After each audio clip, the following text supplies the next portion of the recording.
தொடர்ந்து ஆண்டவருடைய பிரசன்னம் சமூகம் நம்மோடு கூட இருந்து நம்மை வழிநடத்துவதாக. தொடர்ந்து நாம் கர்த்தருடைய வார்த்தைக்கு நேராக கடந்து செல்லுவோம்.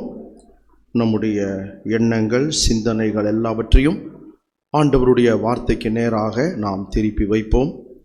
கர்த்தர் நம்மோடு கூட பேசி நம்மை பலப்படுத்துவாராக. தேவன் தம்முடைய வார்த்தைகளை கொண்டு நம்மை அவர் ஆசீர்வதித்து நம்மை அவர் அனுப்பி வைப்பாராக.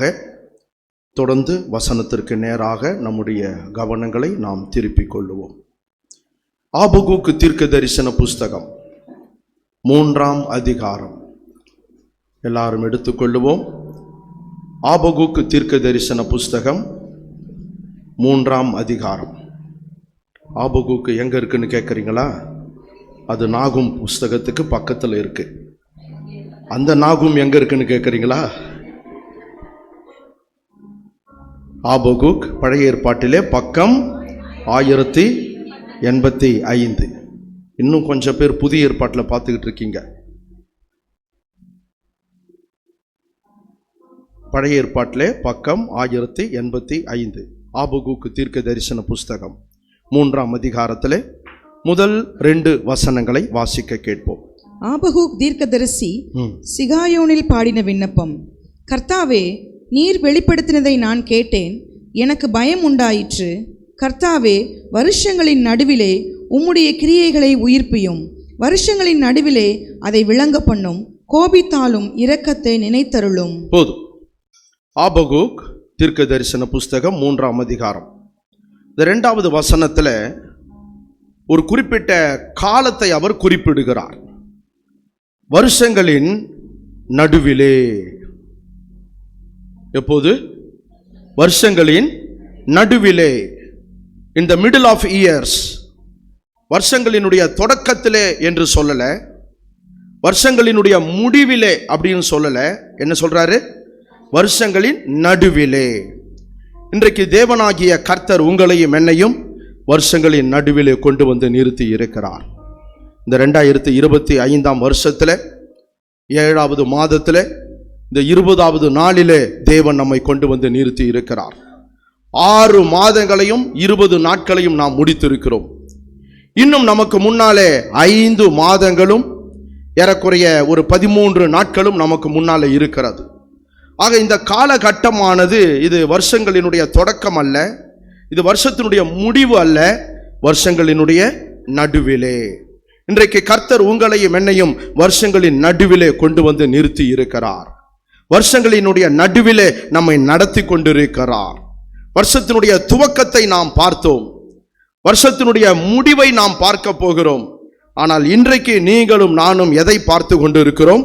வருஷங்களினுடைய நடுவிலே என்கின்ற அந்த காலத்தை நாம் பார்த்து கொண்டிருக்கிறோம். இதை சொல்லுகிறவர் ஆபகூக். வேத புத்தகத்தில் வருஷங்களின் நடுவிலே அப்படிங்கிற இந்த சொற்றொடர் ஒரே ஒரு தடவை தான் பயன்படுத்தப்பட்டு இருக்கிறது. வேற எங்கேயும் நீங்க அந்த வார்த்தையை பார்க்கவே முடியாது. வருஷம், வருஷங்கள் அப்படியெல்லாம் பார்க்கலாம். ஆனால் இந்த வருஷங்களின் நடுவிலே, மிடில் ஆஃப் த இயர்ஸ், அந்த சொற்றொடரை 66 புத்தகங்களிலே 1189 அதிகாரங்களிலே இந்த ஒரே ஒரு இடத்துல மட்டும்தான் நீங்கள் காண முடியும். வருஷங்களின் நடுவிலே இந்த வார்த்தை வேற எங்கேயும் நமக்கு சொல்லப்படவில்லை. அந்த வார்த்தையை ஆபகூக்கு தீர்க்கதரிசி மட்டும்தான் நமக்கு சொல்லுகிறார். அதே போல ஆபகூக்கு என்ற பெயரில் வேற எந்த தேவதாசர்களும் வேத புத்தகத்தில் கிடையாது. அவர் ஒருவர் மட்டும்தான் அந்த பெயரில் இருக்கிறார். அநேகர் அதாவது ஒரே பெயரிலே அநேகர் இருக்கிறதை நீங்கள் காணலாம். ஒரே பெயரிலே நபர்களும் இருப்பார்கள், ஒரே பெயரிலே அங்கே பட்டணங்களும் இருக்கும். இதுக்கு முந்தின புஸ்தகம் நாகும். அந்த நாகுமினுடைய பெயர் தான் ஒரு பட்டணத்திற்கு வைக்கப்பட்டது, கப்பர் நகூம் என்று சொல்லுகிறோம். அப்போ நாகும் என்ற பெயரும் அந்த கப்பர் நகூம் என்ற பெயரும் ஒரே வார்த்தை, ஒரே சொற்றொடர்.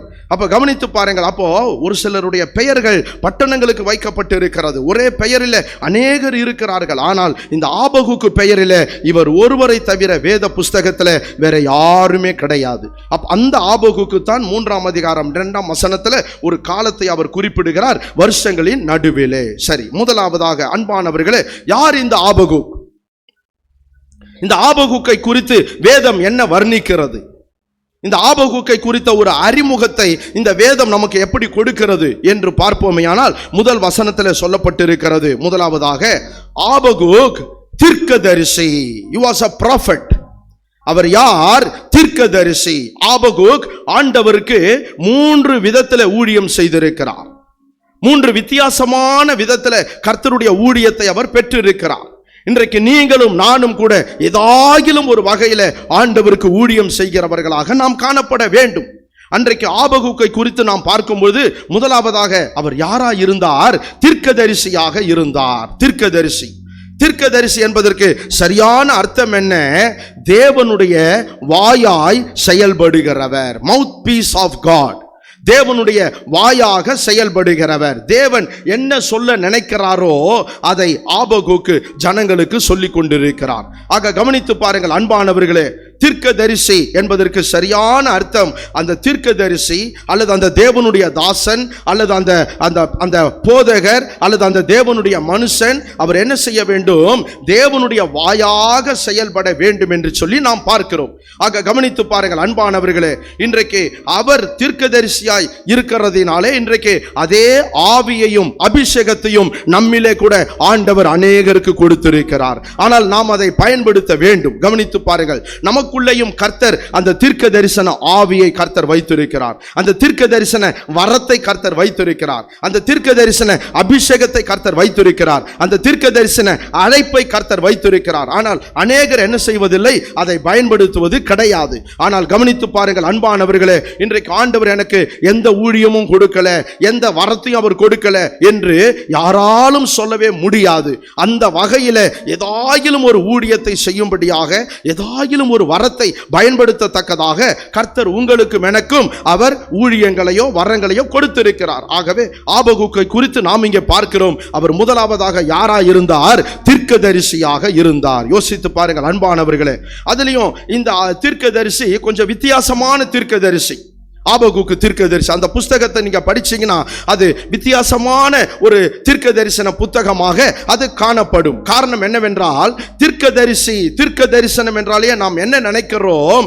ஜனங்களுக்கு ஆண்டவருடைய வார்த்தைகளை கொடுப்பது, கர்த்தர் என்ன சொல்ல நினைக்கிறாரோ அதை ஜனங்களுக்கு அப்படியே சொல்லுவது. ஆனால் இந்த தீர்க்கதரிசியோ அப்படி செயல்படவில்லை.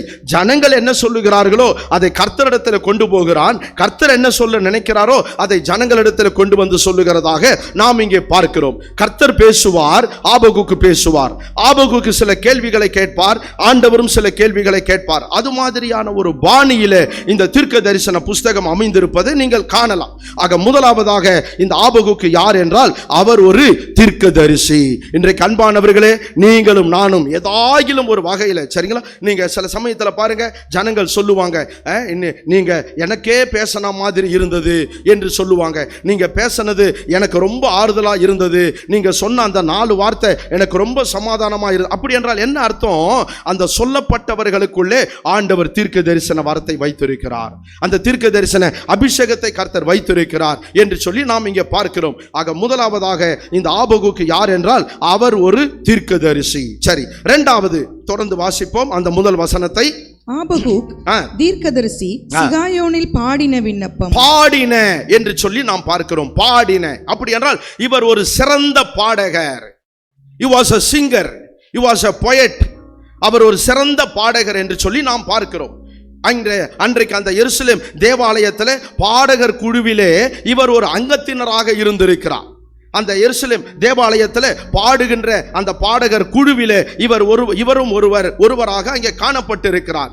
எனவே தான் அவர் அங்கே சொல்லப்பட்டிருக்கிறது. ஆபகுக்கு இரண்டாவதாக ஆண்டவருக்கு எந்த வகையில் ஊழியம் செய்திருக்கிறார் என்றால் பாடல்களை பாடி கர்த்தருக்கு ஊழியம் செய்திருக்கிறார். யோசித்து பாருங்க அன்பானவர்களே, அப்போ பாட்டு பாடுவது கூட ஆண்டவருக்கு செய்கிற ஒரு ஊழியம், பாட்டு பாடுவது கூட ஆண்டவரை மகிமைப்படுத்துகிற ஒரு காரியம். ஆக அன்றைக்கு ஆபகுக்கை குறித்து நாம் பார்க்கிறோம். அவர் இரண்டாவதாக என்ன செய்கிறார்? அவர் சங்கீதத்தை, அதாவது 1ஆம் அதிகாரம் நீங்க பார்த்தீங்கன்னா இது ஒரு பாடல், சரிங்களா? இது ஒரு சம்பவம் கிடையாது, இது ஒரு சரித்திரம் கிடையாது, இதுல எந்த விதமான தீர்க்க தரிசன செய்திகள் கிடையாது. இது ஒரு சங்கீதம். எனவே தான் முதல் வசனத்தில் சொல்லப்பட்டுள்ளது ஆபகுக்கு தீர்க்கதரிசி சிகாயோன் என்பது அது ஒரு விதமான ராகம்.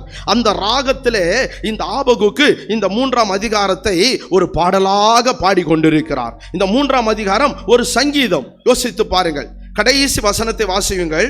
அதே 3ஆம் அதிகாரத்தில் கடைசி வசனம். ஆண்டவராகிய கர்த்தர் என் பலன், அவர் என் கால்களை மான் கால்களை போலாக்கி உயரமான ஸ்தலங்களில் என்னை நடக்க பண்ணுவார். இது நெகினோத் என்னும் வாத்தியத்தில் வாசிக்க ராக தலைவனுக்கு ஒப்புவிக்கப்பட்ட சங்கீதம். It is a song. So நாம சங்கீதம்னாலே என்ன நினைக்கிறோம்? 150 சங்கீதம் இருக்கு பாருங்க, அதுதான் சங்கீதம் இல்ல. இன்னைக்கு வாசிச்சாங்களே 146ஆம் சங்கீதம், அதுதான் சங்கீதம் இல்ல. வேத புத்தகத்துல ஆங்காங்கு நமக்கு சங்கீதங்கள் இருக்கிறது. அநேக தேவனுடைய தாசர்கள் சங்கீதங்களை எழுதி பரவலாக அங்கங்கு வைக்கப்பட்டிருக்கிறது. ஆக யாத்ராகமத்தில் சங்கீதங்களை பார்க்கிறோம், ஏசாயா தீர்க்கதரிசன புஸ்தகத்தில் சங்கீதங்களை பார்க்கிறோம், வெளிப்படுத்தின விசேஷத்தில் சங்கீதங்களை பார்க்கிறோம். அதே போல இங்கே ஆபகுக்கு 3ஆம் அதிகாரம் இது ஒரு சங்கீதம் என்று அழைக்கப்படுகிறது. ஆகவே ஆபகுக்கு அவர் ஒரு சிறந்த கவிஞர், அவர் ஒரு சிறந்த ஒரு எழுத்தாளர், அவர் ஒரு சிறந்த பாடகர் என்று சொல்லி நாம் இங்கே பார்க்கிறோம். எனவே கவனியுங்கள், இந்த ஆபகுக்கு இன்றைக்கு நமக்கு கற்றுக் கொடுக்கிற காரியம் என்னவென்றால், அந்த நாட்களிலே ஆபகுக்கு எப்படி ஆண்டவரை மகிமைப்படுத்தி பாடிக்கொண்டிருந்தாரோ அதுபோல இன்றைக்கு நீங்களும் நானும் கர்த்தரை மகிமைப்படுத்தத்தக்கதாக நாம் பாடுகிறவர்களாய் இருக்க வேண்டும். அல்லேலூயா. எனக்கு குரல் சரியா இல்லைங்க, எனக்கு நல்ல டியூன் வராது, நல்ல டோன் வராது, அதெல்லாம் கிடையாது. ஆண்டவருக்கு மகிமையாக இன்றைக்கு நாம் பாடக்கூடியவர்களாக நாம் காணப்பட வேண்டும். எந்த ஊழியமும் என்னால செய்ய முடியலையா, அட்லீஸ்ட் ஆண்டவருக்கு என்ன செய்யலாம்? பாடல்களை பாடி என்ன பண்ணலாம்? அவருக்கு ஊழியம் செய்யலாம். அன்றைக்கு ஆபகுக்கு அப்படித்தான் ஊழியம் செய்திருக்கிறார். எனவே அன்பானவர், இன்றைக்கு தேவனுடைய தாசர்கள் மூலமாக கர்த்தர் உங்களுக்கும் எனக்கும் ஏராளமான பாடல்களை ஆண்டவர் கொடுத்திருக்கிறார் இல்லைங்களா? யோசித்து பாருங்கள் அன்பானவர்களே. அதே சமயத்தில் இன்றைக்கு பிசாசு பண்ணுகிற ஒரு தந்திரமான ஒரு செயல் என்னவென்றால், கிறிஸ்தவ உலகத்திற்கு யாரெல்லாம் அதிகமான பாடல்களை கொடுத்து கொண்டிருக்கிறார்களோ அவர்களை மரணத்திற்குள்ளாக்குவதுதான் அவனுடைய வேலையாக காணப்படுகிறது. இன்றைக்கு நிறைய கிறிஸ்தவ பாடகர்கள் மரித்து கொண்டிருக்கிறார்கள். நிறைய கிறிஸ்தவ பாடகர்கள் ஆண்டவருடைய சமூகத்தில் சேர்ந்து கொண்டிருக்கிறார்கள். யோசித்து பாருங்கள். கடந்த நாட்களில் ஒரு மோசஸ் ராஜசேகர், ஒரு யூதாவின் செங்கோல் சந்திரசேகர், ஒரு KS வில்சன், இப்படி ஏராளமான பாடகர்கள் இன்றைக்கு நம்மோடு கூட இல்லாமல் அவர்கள் ஆண்டவர் சமூகத்தில் இளைப்பாரி கொண்டிருக்கிறார்கள். இவர்கள் எல்லாரும் ஏதோ முதிர்ந்த வயதில் மரித்து போனவர்கள் அல்ல. ஒரு நல்ல வயது, ஒரு குறிப்பிட்ட வயதிலே தான் அவர்கள் இன்னும் அவர்களால் ஊழியம் செய்ய முடியும், இன்னும் அவர்களால் பாடல்களை எழுத முடியும், இன்னும் அவர்களால் பாடல்களை பாட முடியும். ஆனாலும் கூட தேவனுடைய சித்தம் என்னவோ தெரியாது, அவர்கள் இப்பொழுது ஆண்டவர் சமூகத்தில் இளைப்பாரி கொண்டிருக்கிறார்கள். அப்ப கவனித்து பாருங்கள் அன்பானவர்களே, இன்றைக்கு ஆண்டவர் உங்கள் மூலமாக என் மூலமாக நாம் பாடல்களை பாடி அவர் மகிமைப்படுத்தப்பட வேண்டும் என்று நினைக்கிறார். கவனிச்சிங்களா? சோ இன்றைக்கு சபை மக்களாகிய நாம் இரண்டாவதாக கர்த்தருக்கு எப்படி ஊழியம் செய்ய வேண்டும்? பாடல்களை பாடி நாம் ஊழியம் செய்ய வேண்டும். ஆண்டவர் நமக்கு நிறைய பாடல்களை கர்த்தர் கொடுத்திருக்கிறார் இல்லைங்களா? பாட்டு உலகத்திற்கு விசேஷமாக எழுப்பப்பட்ட ஒரு தேவனுடைய தாசர் ஃபாதர் பெர்க்மான்ஸ் என்று சொல்லி நாம் பார்க்கிறோம். இன்றைக்கு கவனியுங்கள், அதாவது குக்கிராமத்தில் இருக்கிற ஒரு எழுத படிக்க தெரியாத ஒரு பாமரன் கூட இன்றைக்கு பாடுகிறான் என்றால் அதற்கு காரணம் என்ன தெரியுமா? ஒரு ஃபாதர் பெர்க்மான்ஸ் அவர்கள். அவ்வளவு வார்த்தைகளை எளிமையாக தந்து, சுலபமாக தந்து, எல்லாரும் பாடக்கூடிய விதத்தில் அவர்கள் அமைத்து கொடுத்திருக்கிறபடியினாலே இன்றைக்கு கவனித்து பாருங்கள், நகரங்களிலே, பட்டணங்களிலே, கிராமங்களிலே, வெளிநாடுகளிலே எல்லாரும் அவருடைய பாடல்களை பாடி ஆண்டவரை மகிமைப்படுத்திக் கொண்டிருக்கிறார்கள். ஆக யோசித்து பாருங்கள், இன்றைக்கு அதுபோல அநேக பாடல்கள் இன்றைக்கு கிறிஸ்தவ உலகத்திற்கு எழுப்பப்பட வேண்டும் இல்லைங்களா? ஒரு பக்கம் பாடகர்கள் ஆண்டவருடைய சமூகத்தில் சேர்ந்து கொண்டிருக்கிறார்கள், இன்னொரு பக்கம் பார்த்தீங்கன்னா பாடகர்கள் மேல வீண் பழி சுமத்தப்பட்டு, பாலியல் குற்றச்சாட்டுகள் எல்லாம் சுமத்தப்பட்டு அவர்கள் சோர்ந்து போகத்தக்கதாக இன்றைக்கு பிசாசு பண்ணி கொண்டிருக்கிறான். எனவே இன்றைக்கு நமக்கு சிறந்த பாடகர்கள் நமக்கு தேவைப்படுகிறார்கள். யோசித்து பாருங்கள். ஒரு சமயம் சிஸ்டர் சாரால் நவ்ரோஜி அவர்களுடைய அந்த ஆறுதல் ஸ்தோத்திர ஜப கூட்டத்திற்கு போன போது அங்கே சில நிமிஷங்கள் பேசக்கூடிய ஒரு வாய்ப்பு எனக்கு கிடைத்தது. பேசி முடித்த பிற்பாடு சிஸ்டர் சாரால் நவ்ரோஜி அவர்களுடைய சொந்த சகோதரியினுடைய கணவர் பாஸ்டர் சாமுவேல் அவர்கள் சொன்ன ஒரு காரியம் என்னவென்றால், அந்த நாட்களிலே சிஸ்டர் சாரால் நவ்ரோஜி அவர்கள் ஒரே ஒரு பாடலை எழுதி பாட வேண்டும் என்பதற்காக 40 நாட்கள் உபவாச ஜெபம் செய்வார்களாம். கவனிச்சு பார்த்தீங்களா? ஒரே ஒரு பாட்டுக்காக எத்தனை நாள்? 40 நாட்கள் தேவனுடைய சமூகத்தில் காத்திருப்பார்களாம். 40 நாட்கள் அவர்கள் உபவாசிப்பார்கள். 40 நாட்கள் அவர்கள் ஜெபம் பண்ணி கொண்டிருப்பார்கள். அந்த வகையிலே தான் ஒவ்வொரு பாடல்களையும் தேவனிடத்திலிருந்து அவர் பெற்று இன்றைக்கு நமக்கு அவர் தந்திருக்கிறார். அப்ப யோசித்து பாருங்கள் அன்பானவர்களே, இன்னைக்கு நீங்க பார்த்தீங்கன்னா ஒரே நாள் ஜெபத்தில் 40 பாட்டு எழுதிடுறாங்க. ஆனா அன்னைக்கு 40 நாள் ஜெபம் பண்ணி ஒரே ஒரு பாட்டு தான் எழுதியிருக்காங்க இல்லைங்களா? யோசித்து பாருங்கள். எப்படியோ ஆக இன்றைக்கு அன்பானவர்களே, நீங்களும் நானும் ஆண்டவருக்கு ஆபகுக்கை போல நாம் பாடல்களை பாடி நாம் அவரை மகிமைப்படுத்த வேண்டும். பாடல்கள் மூலமாக நாம் அவருக்கு ஊழியம் செய்ய வேண்டும். சரி, மூன்றாவதாக வாசிக்க கேட்போம். அதே முதல் வசனத்துல ஆபகுக் தீர்க்கதரிசி சிகாயோனில் பாடின விண்ணப்பம். விண்ணப்பம் விண்ணப்பம் அப்படி என்றால் இவர் ஒரு மிக சிறந்த ஒரு ஜெப வீரர். ஆபகுக்கு தீர்க்கதரிசி மட்டுமல்ல, ஆபகுக்கு பாடகர் மட்டுமல்ல, அவர் ஒரு ஜெப வீரர், பிரேயர் வாரியர். அப்ப யோசித்து பாருங்கள், 3 விதத்துல இந்த ஆபகுக்கு ஆண்டவருக்கு ஊழியம் செய்திருக்கிறார். 3 வித்தியாசமான ஊழியங்களை தேவனுடைய திருக்கரத்திலிருந்து இந்த ஆபகுக்கு பெற்றிருக்கிறார். கவனிச்சு பார்த்தீங்களா? சோ ஜெபம் அதுவும் ஒரு ஊழியம் தான். ஜெபத்தின் மூலமாக ஆண்டவரை மகிமைப்படுத்த முடியும். ஜெபத்தின் மூலமாக கர்த்தருக்கு ஊழியம் செய்ய முடியும். ஜெபத்தின் மூலமாக ஜனங்களுக்குள்ள ஊழியம் செய்ய முடியும். இங்கே நாம் பார்க்கிறோம் ஆபகுக்கு பாடின விண்ணப்பம். இந்த 3ஆம் அதிகாரம் அன்பானவர்களை, இது ஒரு பாடல் மட்டுமல்ல, அது ஒரு ஜெபம். ஜெபமாக அவர் அங்கே அநேக குறிப்புகளை ஏறெடுக்கிறது நீங்கள் காணலாம். அந்த ஜெபத்தில் துதி அமைந்திருக்கிறது, அந்த ஜெபத்தில் விண்ணப்பங்கள் அமைந்திருக்கிறது, அந்த ஜெபத்தில் அன்பானவர்களே அவருடைய கோரிக்கைகள் அடங்கி இருக்கிறது. அந்த ஜெபத்தில் நம் தேவனாகிய கர்த்தர் யார் என்கின்ற வெளிப்பாடுகள் அமைந்திருக்கிறது. சரிங்களா? அந்த 2வது வசனத்துக்குள்ள போனோம்னா நம் தேவனாகிய கர்த்தர் யார் அப்படிங்கிற ஒரு வெளிப்பாடுகள் அங்கே நமக்கு கொடுக்கப்படுகிறது.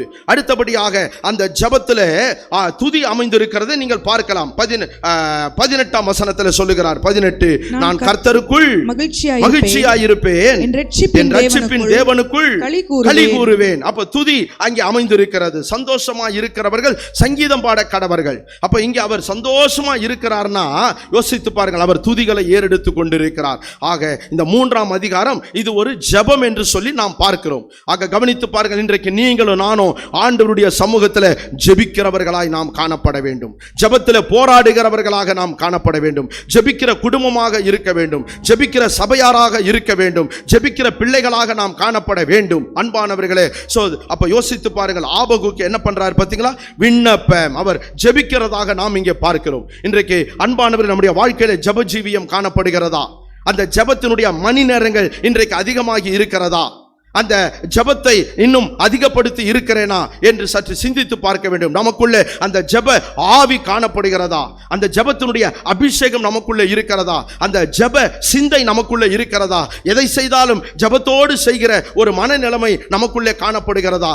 அன்றைக்கு ஆபகுக்கு இதைத்தான் நமக்கு கற்றுக் கொடுக்கிறார். அன்பானவர்களை கவனித்து பாருங்கள். இன்னும் அதாவது விசுவாசிகளுக்குள்ளேயே இன்னும் நிறைய பேர் இன்னும் என்ன செய்யல, அவங்க ஜெபம் பண்ணி பழக்கப்படவே இல்லை. இன்னும் சில, அதாவது ஒரு சிலர் நல்லா ஜெபம் பண்ணுவாங்க, சில பேர் பார்த்தீங்கன்னா ஜெபிப்பாங்க, ஆனால் அது ஒரு ஜெபம் போலவே இருக்காது. எப்படி ஆரம்பிக்கணும், எப்படி முடிக்கணும் என்று தெரியாமலேயே இன்னும் ஜெபத்தை அவங்க என்ன பண்ணலை, இன்னும் படிப்பிக்கலை, இன்னும் ஜெபத்தை அவங்க கற்றுக்கொள்ளலை. சரி, இன்னும் சில பேர் பார்த்தீங்கன்னா அவங்க இன்னும் ஜெபிக்கவே ஆரம்பிக்கலை. சரிங்களா?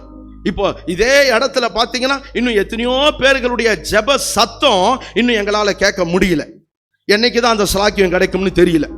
நாங்கள் போய் சேர்றதுக்குள்ள அந்த சலாக்கியம் கிடைக்குமான்னு தெரியல.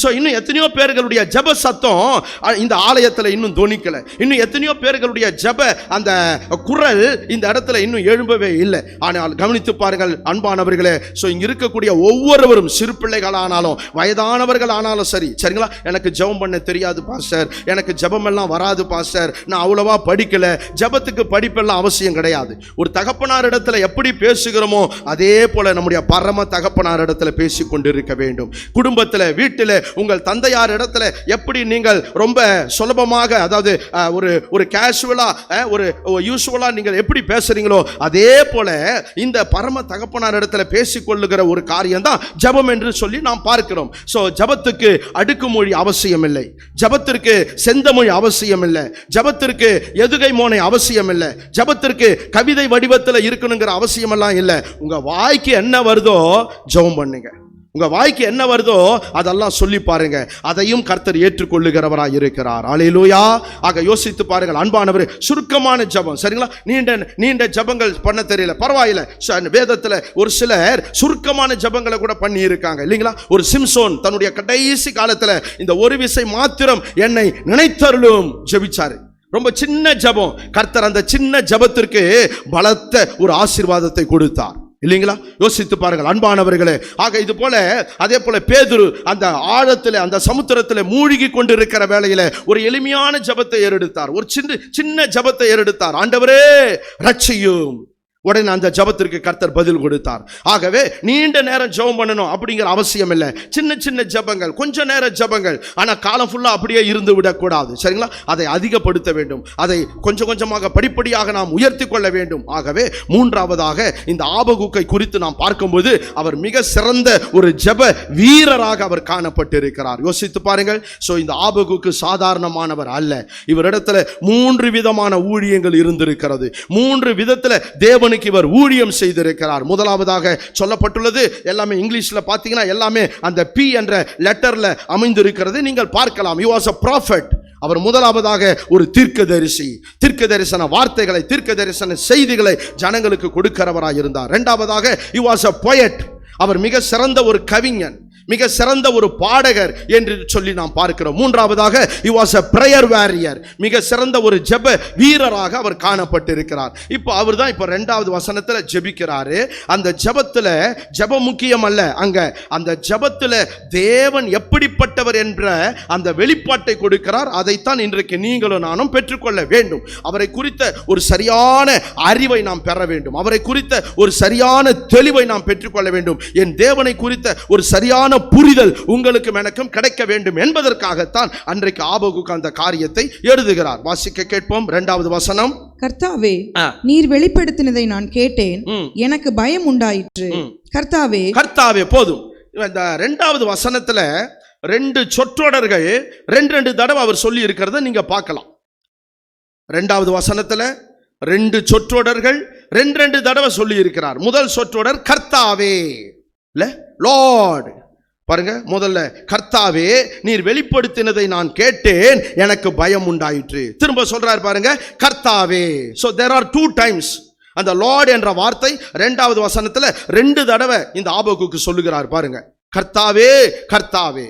அடுத்து இன்னொரு வார்த்தை, கர்த்தாவே வருஷங்களின் நடுவிலே உம்முடைய கிரியையை உயிர்ப்பியும் வருஷங்களின் நடுவிலே. போதும். அதுவும் பாருங்க 2 தடவை வருது, வருஷங்களின் நடுவிலே வருஷங்களின் நடுவிலே என்று சொல்லி அந்த 2வது வசனத்துல 2 தடவை அவர் அதை குறிப்பிடுகிறார். அப்போ யோசித்து பாருங்க அன்பானவர்களே. சோ இந்த 2 வார்த்தைகள் ரொம்ப முக்கியமான வார்த்தைகள். முதல்ல சொல்றாரு கர்த்தாவே, 2வது சொல்றாரு வருஷங்களின் ஆரம்பத்திலே, அப்படியா வருஷங்களின் நடுவிலே, இந்த மிடில் ஆஃப் இயர்ஸ், வருஷங்களினுடைய நடுவிலே. அப்ப ஆபகுக்கு அவருடைய நாட்களிலே ஒரு குறிப்பிட்ட வருஷத்துல அந்த வருஷங்களினுடைய நடுவிலே அவர் கடந்து போய் கொண்டிருக்கிறார். அப்பதான் இந்த வசனத்தை அவர் எழுதுகிறார். அவர் சொல்றார், கர்த்தாவே நீர் வெளிப்படுத்தினதை நான் கேட்டேன். கடந்த 6 மாத காலமாக ஆண்டவர் நமக்கு அநேக காரியங்களை வெளிப்படுத்தி இருக்கிறார், அநேக தீர்க்க தரிசன வார்த்தைகளை கொடுத்திருக்கிறார், அநேக தீர்க்க தரிசன செய்திகளை கர்த்தர் கொடுத்திருக்கிறார், அநேக வாக்குத்தத்தங்களை கொடுத்திருக்கிறார். எல்லாத்தையும் நான் கேட்டிருக்கிறேன், எல்லாவற்றையும் குறித்த ஒரு பயம் எனக்கு உண்டாகி இருக்கிறது. ஆனா விஷயம் என்னன்னா, ஒண்ணுமே நடக்கலையே, எதுவுமே நடந்த மாதிரி எனக்கு தெரியலையே. 6 மாசத்தை கடந்து வந்திருக்கிறேன்னு தவிர ஆண்டவர் சொன்ன எந்த ஒரு காரியமும் என் வாழ்க்கையில நிரூபிக்கப்பட்டதாக, என் வாழ்க்கையில வெளிப்படுத்தப்பட்டதாக, என் வாழ்க்கையில செயல்படுத்தப்பட்டதாக தெரியலையே அப்படின்னு அவர் சொல்றாரு. அப்பதான் ஆண்டவரை குறித்த ஒரு அறிவு அவருக்கு உண்டாகிறது, ஒரு புரிதல் உண்டாகிறது, ஒரு வெளிப்பாடு அவருக்கு கிடைக்கிறது. என்ன வெளிப்பாடு பாருங்க, கர்த்தாவே வருஷங்களின் நடுவிலே உம்முடைய கிரியையை உயிர்ப்பியும். சோ என் ஆண்டவர் யார்னா இந்த காலை வேளையில முதலாவதாக உங்கள் வாழ்க்கையில, என் வாழ்க்கையில தேவன் தம்முடைய கிரியைகளை உயிர்ப்பித்து கொடுக்கிறவராய் இருக்கிறார். கரங்கள் ஒருத்தர் ஒரு அல்லேலூயா சொல்லலாமா? Praise the Lord. சரிங்களா? நம்முடைய பாஸ்டர் அவங்களுக்கு 2வது அதிகாரத்துல முதல் 2 வசனம் அவருக்கு ரொம்ப ஃபெமிலியர், நம்ம பாஸ்டருக்கு. ஆனா எனக்கு 3ஆம் அதிகாரத்துல முதல் 2 வசனங்கள் தான் ரொம்ப பாப்புலர். நம்ம பாஸ்டர் இந்த 2ஆம் அதிகாரத்துல 1ஆம் வசனம் 2ஆம் வசனம் ரொம்ப அழகா பேசுவார், நிறைய கேட்டிருப்பீங்க. சரிங்களா? அதுல அவர் ரொம்ப பாப்புலர், அது அவருக்கு ரொம்ப ஃபெமிலியரான ஒரு வசனம் அவருக்கு. சரி, எனக்கு 3ஆம் அதிகாரத்துல முதல் 2 வசனங்கள். யார் இந்த ஆபகுக்கு? முதல்ல அவர் ஒரு தீர்க்கதரிசி, 2வது அவர் ஒரு சிறந்த பாடகர், 3வது அவர் ஒரு ஜெப வீரர். இப்போ 2வது வசனத்துல சொல்றாரு, தேவன் யாருன்னு பார்த்தீங்கன்னா உங்கள் வாழ்க்கையில என் வாழ்க்கையில தம்முடைய கிரியைகளை என்ன பண்றாரா? உயிர்ப்பிக்கிறவராய் இருக்கிறார். சரிங்களா? அதைத்தான் அவர் சொல்லுகிறார், ரிவைவ் யுவர் ஒர்க்ஸ். உம்முடைய கிரியைகளை உயிர்ப்பீங்க ஆண்டவரே. அப்படின்னா இன்றைக்கு ஆண்டவர் எப்படிப்பட்டவராக இருக்கிறார்? என் வாழ்க்கையில தேவன் தம்முடைய செயல்களை, தம்முடைய கிரியைகளை, தம்முடைய மகத்துவங்களை, தம்முடைய மகிமையான காரியங்களை அவர் உயிர்ப்பித்து கொடுக்கிறவராக இருக்கிறார். அல்லேலூயா. எந்த சூழ்நிலையில இவர் இதை சொல்றாருன்னு பார்த்தீங்கன்னா, இதே அதாவது 2வது வசனத்துல 3 விதமான வெளிப்பாடுகளை இந்த ஆபகுக்கு தேவனை குறித்து கொடுக்கிறார். அதே போல ஆபகுக்கு தன்னுடைய வாழ்க்கையில அவருக்குள்ள 3 விதமான கேள்விகள் காணப்பட்டதை நீங்கள் காணலாம். வாசித்து பாருங்கள். 1ஆம் அதிகாரம் 2வது வசனம். கர்த்தாவே, நான் எதுவரைக்கும் உம்மை நோக்கி கூப்பிடுவேன், நீர் கேளாமல் இருக்கிறீரே.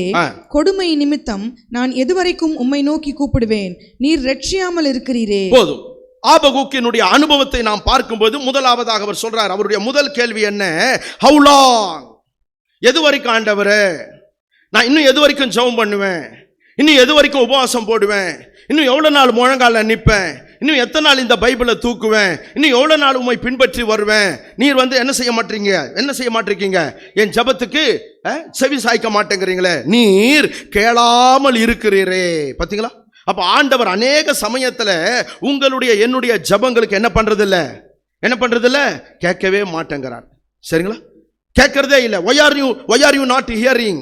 நீங்க ஏன் ஆண்டவரை கேட்க மாட்டேங்கிறீங்க? இல்ல, யோசித்து பாருங்கள் அன்பானவர்களே. அப்போ நாம சொல்ற ஒண்ணே ஆண்டவர் கூட என்ன பண்ண மாட்டேங்கிறாரு? கேட்க மாட்டேங்கிறார். இல்ல, பிள்ளைங்க கேட்க மாட்டேங்குதுங்க, மனைவி பேச்ச புருஷன் கேட்க மாட்டேங்கிறாரு, புருஷன் பேச்ச மனைவி கேட்க மாட்டாங்க. இல்ல, பாஸ்டரும் கேட்க மாட்டேங்கிறாரு, விசுவாசிகளும் கேட்க மாட்டேங்கிறாங்க. கடைசியில் இப்போ ஆண்டவரே கேட்க மாட்டேங்கிறாருன்னா நான் எங்க போய் சொல்றது? இல்ல, ஆபகுக்கு அதான் சொல்றாரு பாருங்க, நீர் கேளாமல் இருக்கிறீரே. இன்னும் கொச்சையா சொல்ல போனா உங்க காது என்ன ஆண்டவர் அவுட்டா? புரியுதுங்களா? ஏன் கேட்காம இருக்கீங்க? காது கேட்கலையா உங்களுக்கு? செவிடன் ஆயிட்டீங்களா? நான் இவ்வளோ ஜெபம் பண்றேனே, இவ்வளோ கூக்குரல் இடுறேனே, இவ்வளோ அபய குரலை ஏறெடுக்கிறேனே, இவ்வளோ விண்ணப்பங்களை ஏறெடுக்கிறேனே, இவ்வளோ வேண்டுதல்களை ஏறெடுக்கிறேனே, எதுவுமே உங்க காதுல ஏற மாட்டதா? எதுவுமே உங்க காதுல ஏறாதா? ஏன் ஏற மாட்டேங்குது? பார்த்தீங்களா அன்பானவர்களே, இப்படிப்பட்ட ஒரு சூழ்நிலையில தான் அன்றைக்கு ஆபகுக்கு போய் கொண்டு இருக்கிறான். இன்றைக்கும் அன்பானவர் நீங்களும் நானும் அதைத்தான் சொல்றோம் இல்லைங்களா? இவ்வளோ ஜெபம் பண்றேன், ஆனா பதில் வர மாட்டேங்குது. நீண்ட கால ஜெபங்களாக சில ஜெபங்கள் எல்லாம் என் வாழ்க்கையில இருக்கு, இன்னும் பதிலே என்னால பார்க்க முடியல. இல்ல, அநேக ஜெபங்களுக்கு எனக்கு பதிலே வரமாட்டேங்குது. அவங்க பதிலை பெற்றுக்கொள்றாங்க, இவங்க பதிலை பெற்றுக்கொள்றாங்க, ஆனா என் ஜெபத்தை மட்டும் ஆண்டவர் ஏன் கேட்க மாட்டேங்கிறாருன்னு தெரியல. அன்பானவர்களை கவனித்து பாருங்கள். சோ அவருடைய முதலாவது ஆதங்கம் அதுதான், எதுவரைக்கும் உம்மை நோக்கி கூப்பிடுவேன். இல்லைங்களா? நாம கூப்பிடுறது உண்மைதான். பாருங்க, ஆபகுக்கு கூப்பிடாம ஒன்னும் இல்ல, கூப்பிடாம நீர் கேளாமல் இருக்கிறீரே அப்படின்னு சொல்லல. அவர் கூப்பிட்டது உண்மைதான். அவரே சொல்றாரு பாருங்க, எதுவரைக்கும் உம்மை நோக்கி கூப்பிடுவேன். அப்படின்னா அவர் கூப்பிட்டது உண்மை, அவர் ஜெபம் பண்ணது உண்மை. 3ஆம் அதிகாரம் முதல் வசனத்துல பார்த்தோமே, விண்ணப்பம். அவர் ஒரு சிறந்த ஜெப வீரர். அப்ப 1ஆம் அதிகாரத்திலிருந்து ஜெபங்களை ஏறெடுக்கிறாரு. 1ஆம் அதிகாரத்திலிருந்து தன்னுடைய கோரிக்கைகளை தேவ சமூகத்தில் வைக்கிறார். 1ஆம் அதிகாரத்திலிருந்து தன்னுடைய விண்ணப்பங்களை அவர் வைக்கிறார். ஆனா கர்த்தர் என்ன பண்ணல? இன்னும் கேட்ட பாடு இல்ல, ஆண்டவர் இன்னும் கேட்கவே மாட்டேங்கிறார். எப்பதான் கேட்பாரு? சரிங்களா? அப்போ அந்த ஆபகுக்குள்ள அப்படிப்பட்ட ஒரு கேள்விகளுக்கு நடுவில் தான் இப்போ 3ஆம் அதிகாரம் முதல் வசனத்துல சொல்றாரு. இப்பதான் அவருக்கு ஒரு வெளிப்பாடு கிடைக்கிறது. என்ன வெளிப்பாடு? கர்த்தாவே, வருஷங்களின் நடுவிலே உம்முடைய கிரியையை என்ன பண்ணுங்க? உயிர்ப்பியும். அப்படி என்றால் ஆண்டவர் யாரா இருக்கிறார்? உயிர்ப்பிக்கிறவராய் இருக்கிறார். சரிங்களா? இன்னைக்கு நாம அநேக சமயத்தில் என்ன நினைக்கிறோம்? அவருடைய கிரியைகள் எல்லாம் செத்து போச்சு, அவருடைய கிரியைகள் எல்லாம் மரிச்சு போச்சு, இனி அவர் கிரியை செய்ய மாட்டாரு, அவருடைய கிரியைகள் எல்லாம் என் வாழ்க்கை வாழ்க்கையில இனிமேல் நடக்காது, அவர் இனி கிரியை செய்கிறவர் அல்ல, அப்படியெல்லாம் நாம நினைக்கிறோம். இல்லை பிரியமானவர்களே, தேவன் இன்றைக்கும் கிரியை செய்கிறவராக இருக்கிறார். ஹல்லேலூயா. தம்முடைய கிரியைகளிலே அவர் மாறாதவராய் இருக்கிறார். யோசித்து பாருங்கள் அன்பானவர்களே, மல்கியாவிலே சொல்லப்பட்டுள்ளது, நான் கர்த்தர், நான் மாறாதவர். I am the Lord, I am unchangeable. எபிரேயர் 13ஆம் அதிகாரத்தில் வாசிக்கிறோம், இயேசு கிறிஸ்து நேற்றும் இன்றும் என்றும் மாறாதவராய் இருக்கிறார். அப்ப அவர் மாறலன்னா அவருடைய கிரியைகளும் மாறல. நேற்றைக்கு கிரியை செய்தவர் இன்றைக்கும் கிரியை செய்ய வல்லவராய் இருக்கிறார். பல சமயத்தில் நாம் தான் நம்முடைய எண்ணங்களை மாற்றிக்கொள்ளுகிறோம், இல்ல அவரை குறித்த அபிப்பிராயங்களை மாற்றிக்கொள்ளுகிறோம், அவரை குறித்த கருத்துக்களை நாம் மாற்றிக்கொள்ளுகிறோம், அவரை குறித்த புரிந்து கொள்ளுதலை நாம் தான் மாற்றிக்கொள்ளுகிறோம். இல்லை பிரியமானவர்களே, கர்த்தர் ஒரு நாளும் மாறாதவர். சரிங்களா? அவர் இன்றைக்கும் கிரியை செய்கிறவராக இருக்கிறார். ஸோ அதைத்தான் இங்க ஆபகுக்கு சொல்றாரு, கர்த்தாவே வருஷங்களின் நடுவிலே உம்முடைய கிரியையை என்ன பண்ணுங்க, உயிர்ப்பியுங்க. இல்லைங்களா? நடுவில், வருஷங்களினுடைய நடுவில். அப்பனா 6 மாசம் ஆச்சு, இன்னும் அவர் கிரியை செஞ்ச பாடில்லை, இன்னும் கிரியை செய்ய மாட்டேங்கிறாரு. எத்தனையோ வாக்கு தத்தங்கள், எத்தனையோ தீர்க்க தரிசனங்கள், எத்தனையோ தீர்க்க தரிசன செய்திகள், எத்தனையோ வசனங்கள் எல்லாம் வந்துகிட்டு தான் இருக்கு. ஆனா கர்த்தர் கிரியை செய்யல. மாசம் 6 ஆச்சு, ஒண்ணுமே நடக்கல. இல்லைங்களா? யோசித்து பாருங்கள் அன்பானவர்களே, அந்த சூழ்நிலையில தான் இப்போ கர்த்தர் என்ன பண்றார் பாருங்க. வருஷங்களினுடைய அந்த நடு மையம் வந்ததுமே அவர் உங்களுக்காக எனக்காக தீவிரமாய் கிரியை செய்யக்கூடியவராக மாறுகிறார். ஹல்லேலூயா. யோசித்து பாருங்கள் அன்பானவர்களே. ஆக இன்றைக்கு அவர் கிரியை செய்கிறவராக, கிரியைகளை உயிர்ப்பிக்கிறவர். சொல்லப்போனால் அன்பானவர்களே, உங்களுடைய செத்துப்போன சரீரங்களை கர்த்தர் உயிர்ப்பிக்கிறவராக இருக்கிறார். உங்களுடைய மரித்து போன உங்கள் தரிசனங்களை அவர் உயிர்ப்பிக்கிறவராக இருக்கிறார். உங்களுடைய செத்துப்போன சொப்பனங்களை கர்த்தர் உயிர்ப்பிக்கிறவராக இருக்கிறார். உங்களுடைய செத்துப்போன தீர்மானங்களை கர்த்தர் உயிர்ப்பித்து கொடுக்கிறவராக இருக்கிறார். சரிங்களா? சோ என் வாழ்க்கையில இன்னைக்கு ஆண்டவர் என்ன கிரியைகளை நடப்பிக்கணும்னு இருக்கிறாரோ, நான் என்ன நினைச்சுக்கிட்டேன், செத்து போச்சு, அதெல்லாம் முடிஞ்சு போச்சு, அதுக்கெல்லாம் ஒரு முற்றுப்புள்ளி வச்சாச்சு, இனி அதெல்லாம் நடக்காது என்று நான் நினைச்சுக்கிட்டு இருந்தேன். ஆனால் ஆண்டவருடைய வார்த்தை சொல்லுகிறது, இல்ல, அதுக்கு முற்றுப்புள்ளி வைக்கப்படல, அது இன்னும் முடியல, அதை அவர் மறுபடியும் உயிர்ப்பித்து கொடுக்கிறவராக இருக்கிறார். ஹல்லேலூயா. ஆக யோசித்து பாருங்கள், முதலாவதாக நம் தேவனாகிய கர்த்தர் யார் என்றால் அவர் தம்முடைய கிரியைகளை உயிர்ப்பிக்கிறவராக இருக்கிறார். சரி, இரண்டாவதாக வாசிக்க கேட்போம். அதே 2வது வசனத்துல, கர்த்தாவே, நீர் வெளிப்படுத்தினதை நான் கேட்டேன். நீர் வெளிப்படுத்தினதை வாசிங்க. எனக்கு பயம் உண்டாயிற்று. கர்த்தாவே, வருஷங்களின் நடுவிலே உம்முடைய கிரியையை உயிர்ப்பியும், வருஷங்களின் நடுவிலே அதை விளங்க பண்ணும். அதை விளங்க பண்ணும். வருஷங்களின் நடுவிலே அதை விளங்க பண்ணும். முதல்ல சொன்ன ரிவைவ், உயிர்ப்பியும் புதுப்பியும். இப்போ சொல்றாரு, ரிவீல் யுவர் ஒர்க்ஸ், உம்முடைய கிரியைகளை வெளிப்படுத்துங்க ஆண்டவரே. சரிங்களா? ஸோ அங்க தமிழ்ல வந்து நமக்கு என்ன வருது, விளங்க பண்ணும் அப்படின்னு வருது. விளங்க பண்ணும், அதனுடைய அர்த்தம் என்ன, வெளிப்படுத்துங்க, வெளிப்படுத்தி காட்டுங்க. முன்னால கூட வரும் பாருங்க, அந்த 2ஆம் அதிகாரம் 2ஆம் வசனத்துல, கர்த்தாவே நீர் வெளிப்படுத்தினதை. பாத்தீங்களா? அப்ப ஏற்கனவே அவர் வெளிப்படுத்திட்டாரு. அவரால் வெளிப்படுத்தப்பட்டவைகளை எல்லாம் நான் கேட்டிருக்கிறேன், அவரால் வெளிப்படுத்தப்பட்டவைகளை எல்லாம் நான் கேட்டது உண்டு. சரிங்களா? கேட்கலன்னு அர்த்தம் இல்லை, அவர் வெளிப்படுத்தினார், நான் கேட்டுட்டேன். ஆனா என் வாழ்க்கையில இன்னும் நடக்கல, என் வாழ்க்கையில இன்னும் அனுபவமா மாறல, என் வாழ்க்கையில இன்னும் அவைகள் எல்லாம் செயல்பாட்டில வரல. அப்பதான் சொல்றாரு, வருஷங்களின் நடுவிலே அதை என்ன பண்ணுங்க, விளங்க பண்ணும். புரியுதா? Reveal your works. அப்படி என்றால் தேவன் தம்முடைய கிரியைகளை வெளிப்படுத்துகிறவராய் இருக்கிறார். ஹல்லேலூயா. இன்றைக்கும் கர்த்தர் தம்முடைய கிரியைகளை உயிர்ப்பிக்கிறவர் மட்டும் இல்லைங்க, தம்முடைய கிரியைகளை வெளிப்படுத்துகிறவராக இருக்கிறார். இங்க இருக்கக்கூடிய அத்தனை பேர்களுடைய வாழ்க்கையில என்னென்ன கிரியைகள் நடப்பிக்க வேண்டும் என்று அவர் திட்டம் பண்ணி இருக்கிறாரோ அதை ஏற்ற வேளைகளிலே அவர் வெளிப்படுத்துகிறவராக இருக்கிறார். அல்லது நீங்க என்னுடைய வாழ்க்கையில இந்த காரியமெல்லாம் நடக்கணும், இந்த செயல்கள் எல்லாம் நடக்கணும், இந்த கிரியைகள் எல்லாம் நடக்கணும் அப்படி நீங்க நினைக்கிறீங்களோ அதை அவர் வெளிப்படுத்தி காட்டுகிறவராக இருக்கிறார். இதை வந்து ஆபகுக்கு எந்த சூழ்நிலையில அந்த வெளிப்பாட்டை அவர் பெற்றுக்கொண்டார்னு பார்த்தீங்கன்னா, அவருடைய 2வது ஒரு கேள்வி, 2வது ஒரு ஆதங்கம் என்னன்னா, வாசிக்க கேட்போம். முதல் அதிகாரத்துல 13வது வசனம் 1:13. தீமையை பார்க்க மாட்டாத சுத்த கண்ணனே, சுத்த கண்ணனே, அநியாயத்தை நோக்கி கொண்டிருக்க மாட்டீரே, பின்னை துரோகிகளை நீர் நோக்கி கொண்டிருக்கிறது என்ன? என்ன? 2வது கேள்வி கேட்கிறார் பாருங்க. என்ன ஆண்டவரே? முதல்ல என்ன சொன்னாரு, எது வரைக்கும், இன்னும் எவ்வளவு நாளைக்கு, 2025 ஆச்சு இல்ல, ஜூலை வந்துருச்சு, தேதி 20 ஆச்சு, இன்னும் எது வரைக்கும்? இப்போ என்ன சொல்றாரு? என்ன ஆண்டவரே, வாட் இஸ் திஸ்? இது என்ன சொல்றாரு? முதல்ல ஆண்டவருக்கு ஒரு நல்ல பெயர் வைக்கிறார் பாருங்க. தீமையை பார்க்க மாட்டாத சுத்த கண்ணன். ஆபகுக்கினுடைய வாழ்க்கையில் ஆண்டவரை குறித்த ஒரு அறிவை அவர் பெற்றிருக்கிறார். இவர் யாருன்னா ரொம்ப நல்லவர், சரிங்களா, ரொம்ப சுத்தமானவர். அங்க சொல்லப்பட்டுள்ளது தீமையை பார்க்க மாட்டாத சுத்த கண்களை உடையவர். சுத்த கண்ணன், கண்ணனே. கண்ணன் அப்படின்னா கண்களை உடையவர். அந்த கண்ணன் கிடையாது பாமா ருக்மணி, சரிங்களா. இவர் இந்த சுத்த கண்களை உடையவர், தீமையை பார்க்க மாட்டாத சுத்த கண்களை உடையவர். அப்பனா இவர் என்ன? தீமையை பார்க்க மாட்டார், அவலட்சணமானதை பார்க்க மாட்டார், அசிங்கமானதை பார்க்க மாட்டார், அக்கிரமமானதை பார்க்க மாட்டார், துன்மார்க்கத்தனமான காரியங்களை பார்க்க மாட்டார், கெடுதல்களை பார்க்க மாட்டார். அப்படி பரிசுத்தமான கண்களை உடையவராக இவர் இருக்கிறார் அப்படின்னு ஆபகுக்கு ஏற்கனவே தெரிஞ்சுக்கிட்டு அப்புறம் சொல்றாரு, அநியாயத்தை நோக்கி கொண்டிருக்க மாட்டீரே. அவர் ரெண்டாவது அடுத்து தீமையை பார்க்க மாட்டாரு, ரெண்டாவது அநியாயத்தை பார்க்க மாட்டாரு, பார்த்தீங்களா, அநீதியை பார்க்க மாட்டாரு, அக்கிரமத்தை பார்க்க மாட்டாரு, தனக்கு ஆகாத காரியங்களை அவர் பார்க்க மாட்டாரு.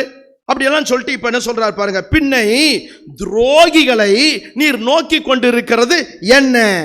அப்ப இவருக்கு என்ன புலப்படுகிறது? என்ன நீங்க நோக்கி பார்க்க மாட்டேங்கிறீங்க, ஆனா நீங்க பார்க்கறதெல்லாம் யார? துரோகிகளை பார்க்கறீங்க, துன்மார்க்கர்களை பார்க்கறீங்க, அசுத்தமானவர்களை பார்க்கறீங்க, அநியாயம் செய்கிறவங்களை பார்க்கறீங்க.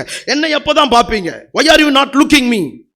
சோ என்ன நீங்க பார்க்க மாட்டேங்கிறீங்களே. முதல்ல சொன்னாரு என் ஜெபத்தை நீங்க கேட்க மாட்டேங்கிறீங்களே. இப்ப ரெண்டாவது சொல்றாரு என்ன நோக்கி பார்க்க மாட்டேங்கிறீங்களே. நீங்க பார்க்கறீங்க, ஆனா என்ன பார்க்கல. யாரை பார்க்கறீங்க? துரோகிகளை பார்க்கறீங்க, அக்கிரமம் செய்கிறவங்களை பார்க்கறீங்க, அநியாயம் பண்றவங்களை பார்க்கறீங்க, அநீதியா நடக்கிறவங்களை பார்க்கறீங்க. நான் பக்தியா இருக்கிறேன், நான் உம்மை பின்பற்றுகிறேன், நான் பரிசுத்தமா இருக்கிறேன், உம்முடைய பிள்ளையா நான் வாழ்றேன், ஆனா என்ன நீங்க என்ன பண்றது இல்ல, நோக்கி பார்க்க மாட்டேங்கிறீங்களே. இதுதான் இன்றைக்கு அநேகருடைய உள்ளத்துக்குள்ளே காணப்படக்கூடிய ஒரு ஆதங்கம் இல்லைங்களா? இந்த கர்த்தர் என்ன பார்க்க மாட்டேங்கிறார் பாஸ்டர், அவர் மாத்திரம் பார்த்தாருனா நான் கொஞ்சம் நல்லா ஆயிடுவேன். அவர் எங்க என்ன பார்க்கறாரு இல்லைங்களா? அவர் பார்வை மட்டும் கொஞ்சம் என் மேல பட்டுதுன்னா யோசித்து பாருங்க அன்பானவர். சோ இல்லை பிரியமா, அவர் சொல்றாரு அதான், துரோகிகளை நீர் நோக்கி கொண்டிருக்கிறது என்ன? அப்படின்னா என்ன அர்த்தம்? என்ன நீங்க பார்க்க மாட்டேங்கிறீங்க இல்ல? பல சமயத்தில் அன்பானவர் நம்முடைய வாழ்க்கை அப்படித்தான் அமைகிறது இல்ல? நாம அவரை நோக்கி பார்க்கிறோம். இன்னைக்கு காலையில கூட வந்திருக்கிறோம் இல்ல? எதுக்காக? இங்க எங்க அங்கிள் வருவாரு, ஆண்டி வருவாரு, அவரை பார்த்துட்டு போலாம் நான் வந்திருக்கிறோம் இல்ல? அவரை நோக்கி பார்க்க நாம் இங்க வந்திருக்கிறோம் இல்ல? அப்ப நான் அவரை நோக்கி பார்க்க வந்திருக்கிறேன், ஆனா அவர் என்ன பண்றது இல்ல, நோக்கி பார்க்கறது இல்ல. அவர் யாரதான் பார்க்கிறாரு? சரிங்களா, மற்றவங்களை பார்க்கறாரு, துன்மார்க்கர்களை பார்க்கறாரு, கொடுமை செய்யறவங்களை பார்க்கறாரு, தீமை பண்றவங்களை பார்க்கறாரு. அப்ப என்ன எப்பதான் பார்ப்பீங்க ஆண்டவரே? யோசித்து பாருங்க அன்பானவர்களே. சோ இத அதாவது ரொம்ப ரொம்ப கொச்சையாக நாம சொல்லணும்னா, உமக்கு என்ன ரெண்டாவது என்ன இல்லாம போச்சு? கண்ணு இல்லாம போச்சா இல்ல? என்ன பார்க்கறதுக்கு உங்களுக்கு கண் இல்லையா? அவனை பார்க்கறீங்க, இவனை பார்க்கறீங்க, அவங்கள பார்க்கறீங்க, அவங்களெல்லாம் பார்க்கறதுக்கு உமக்கு கண் இருக்கு, என்ன பார்க்கறதுக்கு உமக்கு கண் இல்லையா? என்ன பார்க்கறதுக்கு உங்களுடைய கண்கள் எங்க போச்சு? யோசித்து பார்த்தீங்களா? சோ ஆபகுக்குடைய கேள்வி பார்த்தீங்களா? அதான், என்ன ஏன் பார்க்க மாட்டேங்கிறீங்க இல்ல? இன்றைக்கு நம்மிலே அன்பானவர்களே நமக்குள்ளேயும் அதே குழப்பம் காணப்படுகிறது. என்ன மட்டும் பார்க்க மாட்டேங்கிறார் பாஸ்டர் இல்ல? பாஸ்டர் கூட என்ன பார்க்க மாட்டேங்கிறாரு, இன்னான்னு ஒரு வார்த்தை கேட்க மாட்டேங்கிறாரு இல்ல? பக்கத்துல உட்கார்ற சக விசுவாசி கூட என்ன பார்க்க மாட்டேங்கிறாங்க இல்ல? அப்ப கவனித்து பாருங்க அன்பானவர்களே, அதைத்தான் இவர் சொல்றாரு, பின்னை துரோகிகளை நீர் நோக்கி கொண்டிருக்கிறது என்ன? விளங்குதுங்களா? அப்ப என்ன நீங்க பார்க்கல இல்ல? என்ன பார்க்கறதுக்கு உமக்கு கண் இல்லை, என் ஜெபத்தை கேட்கறதுக்கு உமக்கு செவி இல்லை, ரெண்டாவது என்ன நோக்கி பார்க்கறதுக்கு உமக்கு கண் இல்லை, ஆனா அவங்கள பார்ப்பீங்க, இவங்கள பார்ப்பீங்க இல்ல? நாமளும் பல சமயத்தில் அப்படி தானே சொல்றோம் இல்லைங்களா? அவன் பாருங்க பாஸ்டர் நல்லா இருக்கிறான், இவங்க பாருங்க நல்லா இருக்காங்க, அவன் கோடி மேல கோடி சேர்க்கிறான், இவன் மாடி மேல மாடி கட்டுறான் இல்ல? இப்படிதான் நாமளும் சொல்றோம். அன்பானவர்களை, இந்த சூழ்நிலையில தான் இப்போ ஆபகுக்கு ஒரு வெளிச்சம் கிடைக்கிறது. அந்த வெளிச்சத்தை தான் 2வது வசனத்துல சொல்லுகிறார், வருஷங்களின் நடுவிலே அதை விளங்க பண்ணுகிறவராக இருக்கிறார். பாத்தீங்களா? அப்ப நிரூபிக்கிறவராக இருக்கிறார். Make it prove. அன்பானவை, விளங்க பண்ணும் என்பதற்கு 2 ரொம்ப சுலபமான எளிமையான தமிழ் வார்த்தைகள் என்னன்னா, ஒன்று அதை வெளிப்படுத்துகிறவராக இருக்கிறார். இரண்டாவதாக நிரூபித்து காட்டுகிறவராக இருக்கிறார். சரிங்களா? இன்றைக்கு பகல் வேளையில் அன்பானவர்களே, உங்கள் வாழ்க்கையில தேவன் செய்ய வேண்டும் என்று நினைத்திருக்கிற காரியங்களை எல்லாம் அவர் நிரூபித்து காட்ட வல்லவராக இருக்கிறார். அல்லேலூயா. தம்முடைய வல்லமையை நிரூபிக்கிறார், தம்முடைய செயல்களை நிரூபிக்கிறார். நாம் எல்லாரும் என்ன நினைக்கிறோம்? அவருடைய அற்புதங்கள் எல்லாம் முடிஞ்சிடுச்சு, அவருடைய அதிசயங்கள் எல்லாம் முடிஞ்சிடுச்சு. நல்லா கவனிங்க. அதாவது ஆவிக்குரிய சபைகளிலேயே ஒரு சபை ஒன்று உண்டு. அந்த சபையினுடைய உபதேசம், கொள்கை என்னன்னா, தேவன் இன்னைக்கு அற்புதங்கள் செய்ய மாட்டார் அப்படிங்கிறது அவங்களுடைய கொள்கை, அவங்களுடைய உபதேசம். தெரியுங்களா? ஒரு ஃபால்ஸ் டாக்டரின், அது ஒரு தவறான உபதேசம். கர்த்தர் இப்ப கிரியை செய்ய மாட்டாரு, அவருடைய கிரியைகள் எல்லாம் முடிஞ்சிடுச்சு, அவருடைய கிரியைகள் எல்லாம் ஓய்ஞ்சு போச்சு, இப்போ அவர் கிரியை செய்ய மாட்டார். இந்த 21ஆம் நூற்றாண்டில் தேவன் கிரியை செய்ய மாட்டார். 1ஆம் நூற்றாண்டில் கிரியை செஞ்சாரு, ஆனா இப்போ கிரியை செய்ய மாட்டார். இது அவங்களுடைய விசுவாசம். தெரியுங்களா? அவங்கள சபைக்கு போறவங்க தான், அவங்கள சபை நடத்துறவங்க தான், அவங்க கையிலும் இதே வேத புத்தகம் தான். ஆனா அவங்க போதிக்கிறது என்ன, அவங்க உபதேசிக்கிறது என்ன? இப்போ தேவன் அற்புதங்கள் செய்ய மாட்டார், அற்புதத்தினுடைய காலமெல்லாம் முடிஞ்சு போச்சு. இயேசுநாதர் இந்த பூமியில மனுஷ அவதாரத்தில் இருந்தபோது 33.5 ஆண்டு காலமாக அற்புதம் செஞ்சார். பார்த்தீங்களா? அவ்வளவுதான், அதோட ஸ்டாப் ஆயிடுச்சு. மிஞ்சி போன அடுத்து அப்போஸ்தல நடபடிகள், அந்த அப்போஸ்தல நடபடிகள் சில அற்புதங்கள் நடந்தது. அப்போஸ்தல நடபடிகள் புத்தகம் முடிஞ்சதுமே அற்புதங்கள் எல்லாம் முடிஞ்சு போச்சு. சோ இப்போ கர்த்தர் என்ன பண்ண மாட்டாரு? அற்புதங்கள் செய்ய மாட்டார், அதிசயங்கள் செய்ய மாட்டார், அடையாளங்களை பண்ண மாட்டார். அதெல்லாம் நீங்க எதிர்பார்க்காதீங்க அப்படின்னு போதிக்கிறாங்க. போதிக்கிற ஒரு உபதேசம் இருக்கிறது, அப்படி போதிக்கிற ஒரு சபை இருக்கிறது. இப்போ நீங்க அற்புதங்களுக்காக எல்லாம் சபைக்கு வராதீங்க, அடையாளங்களுக்காக, அதிசயங்களுக்காக, அதுக்காக எல்லாம் சபைக்கு வராதீங்க. அதெல்லாம் ஆண்டவர்கிட்ட எதிர்பார்க்காதீங்க.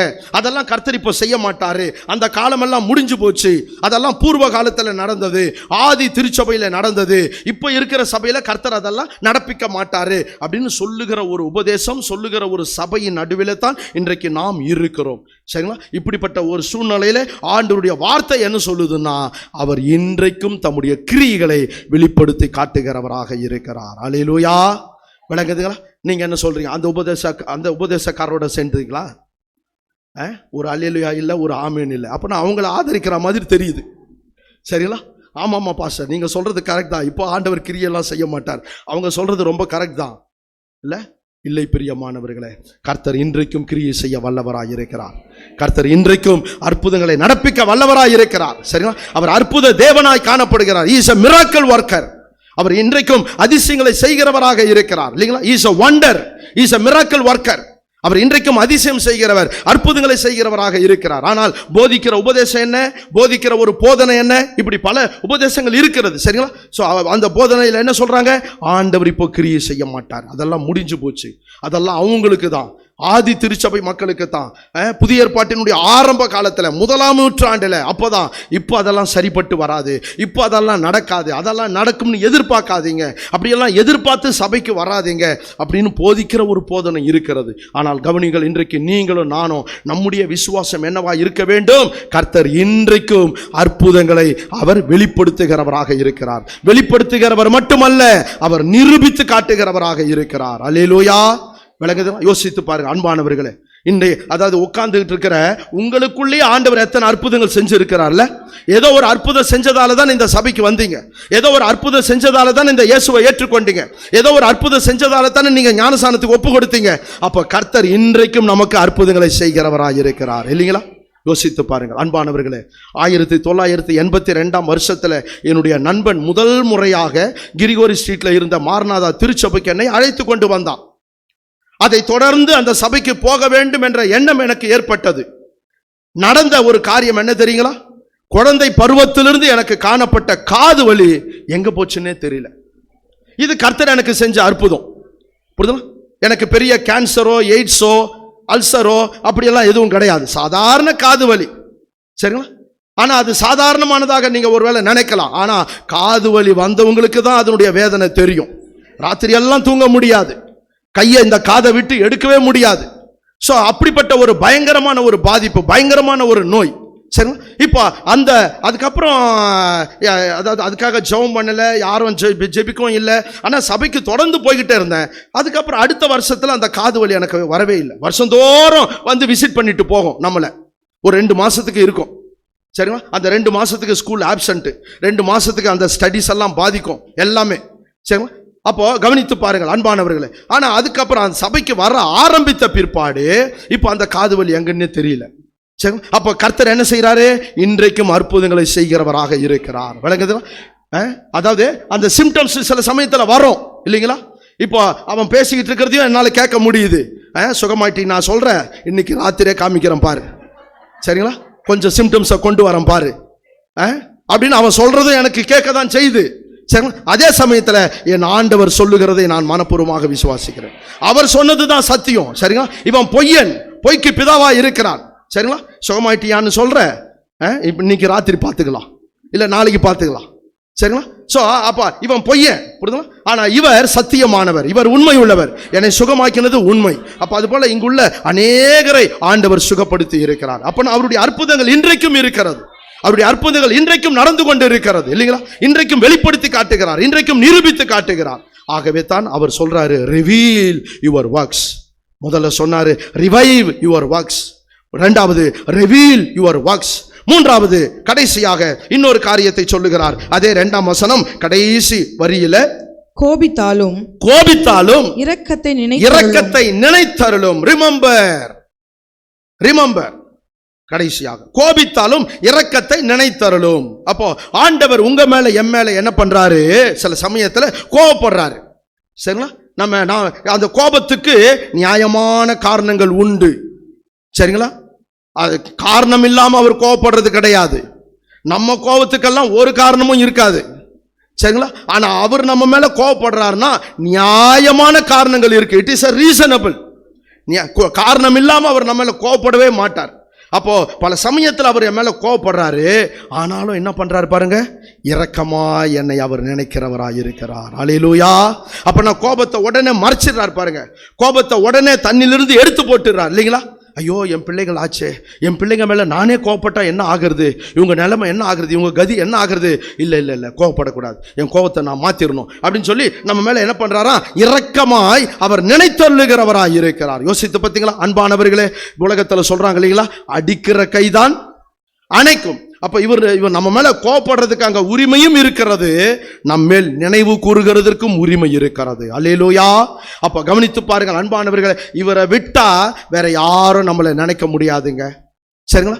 நம்மளை நினைக்கிறவரு கொஞ்சம் ஒரு நிமிஷம் நம்ம மேல கோபப்பட்டு போட்டுமே, இல்ல நம்மளை நினைக்கிறவரு என் மேல கொஞ்ச நாள் கோபமா தான் இருக்கட்டுமே. அந்த கோபத்துக்கும் என்ன காரணம்? யார் காரணம்? நான் தான் காரணம், அவரு இல்லை. சரிங்களா? நான் ஜெபம் பண்ணாம இருந்திருக்கிறேன், புரியுதா? நான் ஊழியம் செய்யாம இருந்திருப்பேன், நான் வேதம் வாசிக்காம இருந்திருப்பேன், நான் எடுத்த பொருத்தனையை நிறைவேற்றாம இருந்திருப்பேன், புரியுதா? யோசித்து பாருங்க அன்பானவர்களே, ஏதோ ஒரு வகையில நான் தவறி இருப்பேன், அதனால அவர் என் மேல கோபப்படுறாரு. சோ அது நியாயமான காரணம். ஆனாலும் கர்த்தர் என்ன பண்றாரு பாருங்க, அந்த கோபத்திலிருந்து தன்னை மாற்றிக்கொண்டு உங்களையும் என்னையும் அவர் நினைவு கூறுகிறவராய் இருக்கிறார். அல்லேலூயா. மூன்றாவது ஆபகுக்கினுடைய ஆதங்கம் என்ன? வாசிக்க கேட்போம். ஆபகுக்கு 1ஆம் அதிகாரம் 13வது வசனம். தீமையை பார்க்க மாட்டாத சுத்த கண்ணனே, அநியாயத்தை நோக்கி கொண்டிருக்க மாட்டீரே, பின்னை துரோகிகளை நீர் நோக்கி கொண்டிருக்கிறது என்ன? துன்மார்க்கன் தன்னை பார்க்கிலும் நீதிமானை விழுங்கும் போது மௌனமாய் இருக்கிறது என்ன? மூன்றாவது கேள்வி என்ன ஆண்டவரே? why are you silent? ஏன் மௌனமா இருக்கீங்க? ஊமை ஆயிட்டீங்களா? பேச முடியாம போச்சா? பேச்சு வரலையா? வார்த்தை வரலையா? வரமாட்டேன்தா? ஏன் மௌனமா இருக்கீங்க? ஏன் அமைதியா இருக்கீங்க? ஏதாவது பேசுங்க, எனக்கு ஏன் பேசவே மாட்டேங்கிறீங்க? இதெல்லாம் யாருது? அன்னைக்கு ஆபகுக்கினுடைய கேள்வி, இன்னைக்கு நம்முடைய கேள்வி இல்ல. ஒரு வார்த்தை கூட பேச மாட்டேங்கிறீங்களா ஆண்டவரே? எவ்வளோ கஷ்டப்படுறேன், எவ்வளோ பாடுபடுறேன், எவ்வளோ நொறுக்கப்படுறேன், எவ்வளோ பாடுகளுக்கு கூட கடந்து செல்றேன், ஒரு வார்த்தையாவது என்கிட்ட பேசலாம் இல்ல? ஏதோ ஒரு வார்த்தையை கொடுத்து என்ன ஆறுதல் படுத்தலாம் இல்ல? ஒண்ணுமே பண்ண மாட்டேங்கிறீங்களே, பேசவே மாட்டேங்கிறீங்களே. அப்ப யோசித்து பாருங்க ஆபகுக்கினுடைய வாழ்க்கையினுடைய நிலவரம் எப்படி இருந்திருக்கும் பாருங்க இல்லைங்களா? அவர் என்ன சொல்றாரு பாருங்க. அப்போ அதாவது என்ன நடக்கிறதுன்னு பாத்தீங்கன்னா, துன்மார்க்கன் தன்னை பார்க்கிலும் நீதிமானை விழுங்கி கொண்டிருக்கிறான். பாத்தீங்களா? துன்மார்க்கன் அவனை பார்க்கிலும் நீதிமானா இருக்கக்கூடிய ஒருவனை மேற்கொள்ளுகிறான். என்ன நடக்கணும்? நீதிமான் துன்மார்க்கனை மேற்கொள்ள வேண்டும். ஆனா என்ன நடக்குது? துன்மார்க்கன் நீதிமானை மேற்கொள்ளுகிறான். இல்ல, நாம் எல்லாம் கர்த்தருடைய பிள்ளைகள், நாம உலக மக்களை மேற்கொள்ளணும். நாம் எல்லாரும் பரிசுத்தவான்கள், நாம பாவிகளை மேற்கொள்ளணும். அவங்கள சாப்பிட்டு நாம ஏப்பம் விடணும். ஆனா நடக்கிறது என்ன சாப்பிட்டு அவன் ஏப்பம் விடுறான். இல்ல, அதான் சொல்றாரு, விழுங்கும் போது பாத்தீங்களா, துன்மார்க்கன் தன்னை பார்க்கலும் நீதிமானை விழுங்கும் போது இவ்வளவு நடக்குது. நீங்க என்ன பண்ண மாட்டேங்கிறீங்க? நீங்க என்ன பண்ண மாட்டேங்கிறீங்க? ஆமா, தெரியுமே, எனக்கு பேச மாட்டீங்களே. இல்ல, உங்களதான் சொல்றேன். அன்னைக்கு ஆபகுக்கு ஆண்டவரை பார்த்து சொல்றாரு, தெரியும் ஆண்டவரை, நீங்க பேச மாட்டீங்க, எனக்கு நல்லாவே தெரியும். என்ன நடந்தாலும் நீங்க அமைதியா தான் இருப்பீங்க, சரிங்களா? மௌனமா தான் இருப்பீங்க. அததான் கேட்கிறார், why are you silent? நீர் மௌனமா இருக்கிறது என்ன? பாத்தீங்களா? சோ முதல் அனுபவத்தை சொன்னாரு, why are you not hearing? ஏன் கேட்க மாட்டேங்கிறீங்க? ரெண்டாவது சொன்னாரு, why are you not looking unto me? என்ன ஏன் பார்க்க மாட்டேங்கிறீங்க? இப்ப மூன்றாவது சொல்றாரு, why are you silent? பாத்தீங்களா? அன்பானவர்களை கவனித்து பாருங்கள். சோ அப்போ இந்த சூழ்நிலையில தான் அப்போ ஆண்டவர் என்ன பண்ண மாட்டேங்கிறார்? பேசவே மாட்டேங்கிறார், இல்லைங்களா? ஒண்ணுமே சொல்ல மாட்டேங்கிறார், இல்லைங்களா? சில சமயத்துல நாம கடுமையான ஒரு போராட்டத்துல, பாடுகளில, தொந்தரவுகளில இருக்கும்போது கூட சில மனிதர்கள் நம்மை நாடி வருவார்கள், இல்லைங்களா? வந்து ஒரு ஆறுதலா ஏதாவது சொல்லிட்டு போவாங்கன்னு பார்த்தா பேசாம இருந்துட்டு போயிடுவாங்க. இல்ல, எப்படி இருக்கும் பாருங்க. யோபுவினுடைய உபத்திரவத்துல அவனை தேடி 3 நண்பர்கள் வந்தாங்க. இல்ல, அவனை நல்ல ஆறுதல் படுத்தி பேசுவாங்கன்னு பார்த்தா, நீ அப்படி பண்ணி இருப்ப, நீ இப்படி செஞ்சு இருப்ப, சும்மா ஆண்டவர் உன்னை வந்து நொறுக்கல, நீ ஏதோ ஒன்று பண்ணி இருப்ப, இப்படி அவன் மேல குறைகளை, குற்றங்களை, பழிகளை எல்லாம் சுமத்திட்டு அவங்க போறாங்க. பாத்தீங்களா அன்பானவர்களே, ஏற்கனவே நொந்து போய் இருக்கிறான். இதுல நண்பர்கள் வேற வந்து அவனை மேலும் அவனை அந்த நிந்தனைக்குள்ளாக்கி அவனுடைய மனசை நொந்த பண்ணி, இல்லைங்களா? ஸோ இப்படித்தான் உலகம் இன்றைக்கு இருக்கிறது, இப்படித்தான் நம்மை சுற்றிலும் இருக்கிற மக்கள் இருக்கிறார்கள். எனவே தான் அவர் சொல்றாரு, துன்மார்க்கன் தன்னை பார்க்கலும் நீதிமானை விழுங்கும் போது நீங்க ஏன் ஆண்டவரே மௌனமா இருக்கீங்க? ஆபகுக்கினுடைய அனுபவம் என்ன, எல்லாரும் விழுங்க பார்க்கறாங்க, என்ன எல்லாரும் மேற்கொள்றாங்க. இத்தனைக்கும் நான் யாரு? ஒரு தீர்க்கதரிசி, நான் ஒரு பாடகர், நான் ஒரு ஜெப வீரர். ஆனா என்ன, உலகம் மேற்கொள்ளுகிறது, உலக மக்கள் எல்லாரும் என்ன மேற்கொள்றாங்க. இதை நீங்க பார்த்துக்கிட்டு சும்மா இருக்கீங்க பாத்தீங்களா, பேசாம இருக்கீங்க பாத்தீங்களா? இதுதான் எனக்கு ரொம்ப ஆச்சரியமா இருக்கு. ஏன் அப்படி இருக்கீங்க? இதனால அப்படி இருக்கீங்க, சரிங்களா? வாய் ஊமையா போச்சா? அப்ப முதல்ல கேட்டாரு, காது அவுட்டா, செவிடனா போயிட்டீங்களா? ரெண்டாவது என்ன சொன்னாரு? கண்ணு தெரியாம போச்சா? இப்ப மூணாவது என்ன சொல்றாரு? வாய் ஊமையா போயிட்டீங்களா? சரி, யோசித்து பாருங்க அன்பா. அதாவது அவங்க வேதத்தை எழுதும்போது ரொம்ப டீசெண்டா எழுதி வச்சிட்டாங்க, சரிங்களா? இன்னைக்கு நம்மளை விட்டோம்னா இப்படிதான் கேட்போம் ஆண்டவரை.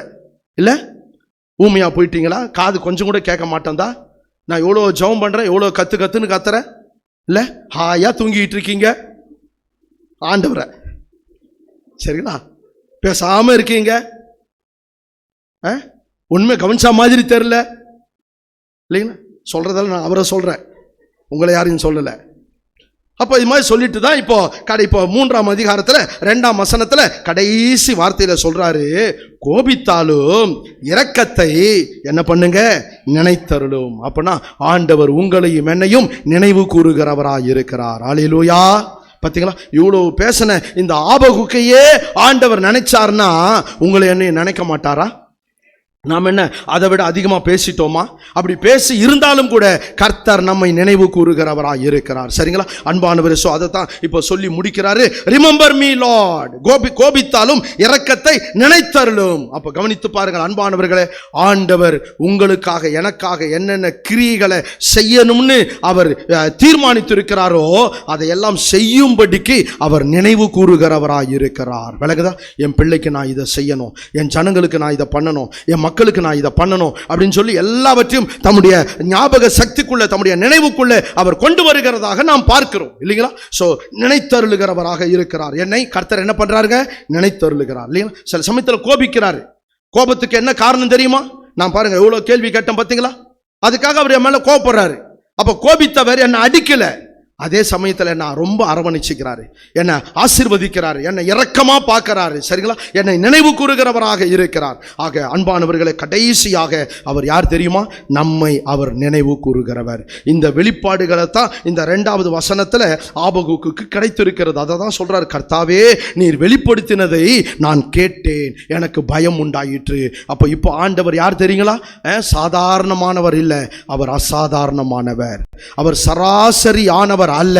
அவர் அன்பானவர்களை சாதனைகளை செய்கிறவராக இருக்கிறார். சரிங்களா? சகாப்தங்களை உருவாக்குகிறவராக இருக்கிறார். இன்றைக்கும் காலை வேளையில் அவர் தம்முடைய கிரியைகளை உயிர்ப்பித்து கொடுக்கிறவராக இருக்கிறார். 2வதாக தம்முடைய கிரியைகளை விளங்க பண்ணுகிறவராக, வெளிப்படுத்தி காட்டுகிறவராக, நிரூபித்து காட்டுகிறவராக இருக்கிறார். 3வதாக கடைசியாக அவர் உங்களையும் என்னையும் நினைவு கூறுகிறவராக இருக்கிறார். கர்த்தர் ஒரு நாளும் மறப்பது கிடையாதுங்க. சரிங்களா? நாம தான் பல சமயத்தில் அப்படி நினைச்சுக்கிறோம், அவர் என்ன மறந்துட்டாரு, அவர் மாத்திரம் என்ன மறக்காம இருந்தாருன்னா என் வாழ்க்கையில ஏன் இதெல்லாம் நடக்கணும், அவர் என்ன எப்போ மறந்துட்டாரு அப்படின்னு நாம நினைக்கிறோம். இல்லை. சரிங்களா? நினைவு கூறுகிறார் அப்படின்னா என்ன அர்த்தம்? அவர் நம்மளை என்ன செய்யறதில்லை, அவர் ஒருபோதும் நம்மை மறப்பதில்லை. சரிங்களா? தாய் மறந்தாலும் நான் உன்னை மறப்பதில்லை. அப்போ பெற்ற தாயானவள் கூட சில சமயத்தில் மறந்து போகிற சில சூழ்நிலைகள் உண்டு இல்லைங்களா? இன்றைக்கு நடக்கக்கூடிய அநேக நிகழ்ச்சிகள், செய்தித்தாள்கள் எல்லாம் பார்க்கிறோம் இல்லைங்களா? பெத்த தாய் பெத்த பிள்ளைய மறந்து போயிடுது இல்லைங்களா? ஒரு சின்ன கள்ள காதலுக்காக, ஒரு சின்ன கள்ள தொடர்புக்காக தான் பெற்ற தன்னுடைய சொந்த பிள்ளைகளையே மறந்து போயிடுறாங்க. அப்போ இன்றைக்கு இருக்கக்கூடிய தாயானவளை பற்றி அன்றைக்கே ஏசாயா புஸ்தகத்தில் எழுதி கொடுக்கப்பட்டிருக்கிறது. அந்த தாயானவள் இப்ப 21ஆம் நூற்றாண்டில் இப்படியெல்லாம் மாறிடுவாங்கன்னு சொல்லி அன்றைக்கு அந்த வெளிப்பாடு கிடைத்திருக்கிறது. அதான் ஆண்டவர் சொல்றாரு, தாயானவள் மறந்து போனாலும் நான் உன்னை மறப்பதில்லை. அல்லேலூயா. விளங்குதா? அன்பானவர் கர்த்தர் உங்களை என்னையும் நினைவு கூறுகிறவராயிருக்கிறார். வேற யாரும் நம்மளை நினைக்க வேண்டிய அவசியம் கிடையாதுங்க. சரிங்களா? இந்த உலகத்துல 3 விதமான ஆட்கள் இருக்கிறார்கள். ஒன்று, என்னை நினைக்க வேண்டிய ஆட்கள். ஏன் அவங்க என்ன நினைக்கணும்னா, என்கிட்ட அவங்க அவ்வளோ வாங்கி சாப்பிட்ருக்காங்க, நான் அவங்களுக்கு அவ்வளோ நன்மை செஞ்சுருக்கிறேன், அப்போ அவங்க என்ன நினைக்கணும் இல்லை?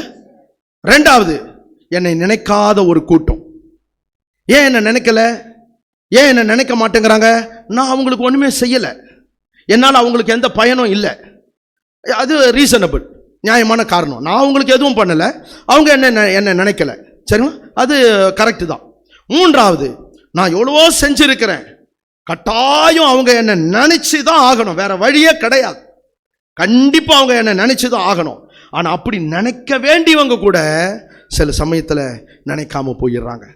அப்போ 3 விதமான கூட்டத்தார் இந்த உலகத்தில் இருக்காங்க. ஒன்று, நினைக்கிற ஒரு கூட்டம். காரணம், அவங்க நான் ஏதோ ஒரு நல்லது செஞ்சுருக்கிறேன், அவங்களுக்குள்ள அந்த நன்றி உணர்வுன்னு ஒன்று இருக்கு, அதனால என்னை நினைக்கிறாங்க. 2வது, என்னை நினைவு கூறாத ஒரு கூட்டம், நினைக்காத ஒரு கூட்டம். காரணம், நான் அவங்களுக்கு எதுவுமே பண்ணலை, அதனால அவங்க என்னை நினைக்கல.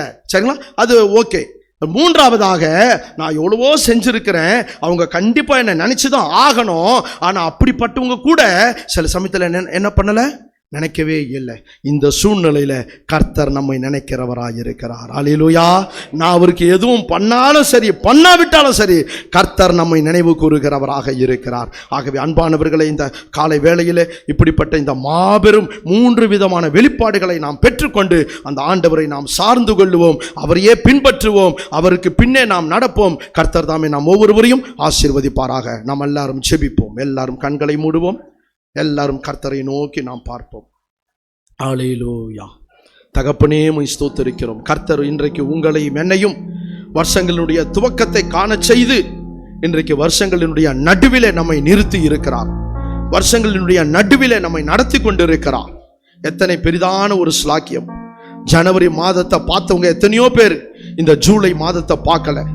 ஹாப்பி நியூ இயர்னு சொன்னவங்க எத்தனையோ பேர் இன்றைக்கு நம்மோடு கூட இல்லை.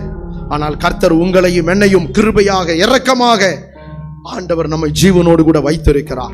இந்த வருஷங்களினுடைய நடுவிலே நம்மை நடத்தி கொண்டிருக்கிறார். அவரே நம்மளை நடத்திக்கிட்டு போறார், நம்மை கொண்டு வந்து நிறுத்தி இருக்கிறார். எத்தனை பெரிதான ஒரு ஸ்லாக்கியம். Praise the Lord.